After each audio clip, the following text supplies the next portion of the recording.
വാർ സത്യം പറഞ്ഞാൽ വാർ 1 മോശമാണ് വാർ 2. ഭയങ്കര മോശമെന്ന് വെച്ചാൽ ഒന്നും പറയാനില്ല.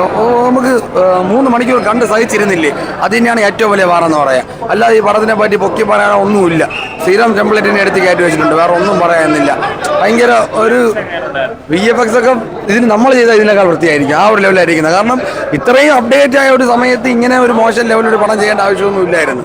NTR ഉള്ളതുകൊണ്ടായിരിക്കാം നമ്മൾ ശരിക്കും ഒരു തെലുങ്ക് സിനിമ കാണുമ്പോൾ ഒരു നായകനെ ഭയങ്കരമായിട്ട് കാണിക്കാൻ വേണ്ടിയിട്ട് കാണിക്കില്ല. അതേപോലെ എൻ്റെ ഒരു അതിപ്രസരമായിപ്പോയി എന്ന് പറയുമ്പോൾ. പിന്നെ ഋതിക് റോഷൻ സൂപ്പറായിട്ടുണ്ട്, പുള്ളിയുടെ ഫൈറ്റ് സീൻസും എല്ലാം. പിന്നെ ഈ NTRനെ കാണിക്കുമ്പോഴെല്ലാം ശരിക്കും ഒരു വീഡിയോ ഗെയിം കാണുന്ന പോലെ എന്ന് പറയുമ്പോൾ ഒരിക്കലും നടക്കില്ല എന്ന് പറയുന്നുള്ള കാര്യങ്ങളൊക്കെ ഇതായിട്ട് കാണിച്ചിട്ടുണ്ട്. പിന്നെ വിഷ്വൽ എഫക്ട്സ്, അത് ശരിക്കും വിഷ്വൽ എഫക്ട്സ് ആണെന്ന് കാണുമ്പം തന്നെ അറിയാം. എൻ്റെ ഒരു അതിപ്രസരം എന്ന് വേണമെങ്കിൽ പറയാം.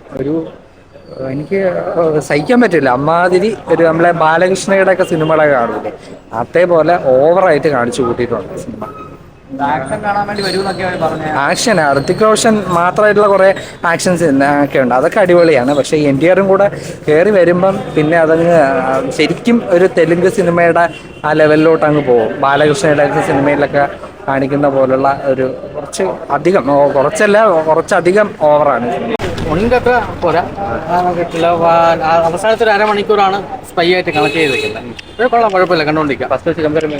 ഫസ്റ്റിന് അത്ര പോരാ, അത്ര കുഴപ്പമില്ലെന്നേ ഉള്ളൂ, ഒരുപാടൊന്നുമില്ല. കൊള്ളാം. NTRനോട് അടിച്ചിരിക്കാൻ പറ്റുന്നുണ്ടോ? ഇല്ല, NTR കട്ടൊക്കെയാണ് നിൽക്കുന്നത്.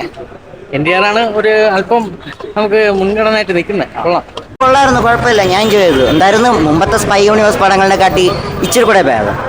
ഈ പടങ്ങളൊന്നും ഇതൊന്നും IMAXന് ഇറക്കേണ്ട ഒരു ആവശ്യമില്ല. വിഷ്വൽ എഫക്ട്സ് ഒക്കെ വളരെ മോശം. പക്ഷേ ഋതിക് റോഷനും ജൂനിയർ NTRയുടെയും സീക്വൻസസ് കാണാൻ വേണ്ടി മാത്രം തിയേറ്ററിൽ കാണാം.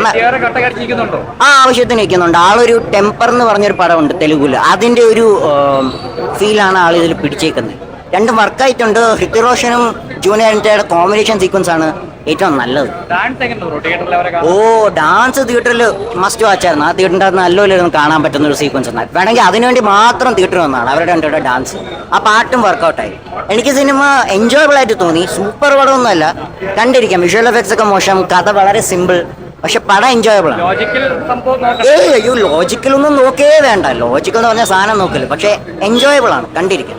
ഫസ്റ്റിൻ്റെ അത്രയും ഒരു ഇമ്പാക്റ്റ് ഇല്ല, കുഴപ്പമില്ല.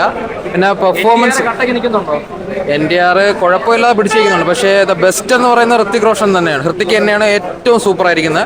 പിന്നെ ജൂനിയർ NTR പറ്റും പോലെ പിടിച്ചിരിക്കുന്നുണ്ട് പുള്ളിയുടെ മുമ്പിൽ. ഓവറോൾ നോക്കുകയാണെങ്കിൽ നമ്മുടെ ഫസ്റ്റ് പാർട്ടില്ലേ മുന്നത്തെ, അതിൻ്റെ അത്ര ഒരു ഇമ്പാക്റ്റ് ഇല്ല. ലോജിക് ഇഷ്യൂസൊക്കെ കുറച്ചുണ്ട്, ആക്ഷൻ മാക്സിലൊക്കെ കുറച്ച്. അപ്പം അങ്ങനെ ലോജിക്കൊക്കെ ചിന്തിക്കുന്നവർക്ക് എത്രത്തോളം ഇഷ്ടപ്പെടുമെന്ന് അറിയില്ല. അതൊക്കെ ഒന്ന് മാറ്റി വെച്ച് കണ്ട ഒരു തിയേറ്റർ എക്സ്പീരിയൻസ് സാധനമുണ്ട്. സ്പൈ യൂണിവേഴ്സിലെ ഒരു സ്പെഷ്യൽ മൂവി ആയിരുന്നു. ബാക്കി വന്ന പടങ്ങളെക്കാൾ കുറച്ചും കൂടെ നല്ലൊരു മൂവിയായിരുന്നു വാർ 2. പിന്നെ ഇതിൽ പറയാനുള്ളതെന്ന് വെച്ചാൽ NTR ആൻഡ് ഋതിക് കോംബോ അത് നമ്മൾ ഒരു എക്സ്പെക്ടേഷനേക്കാൾ മുകളിലായിരുന്നു.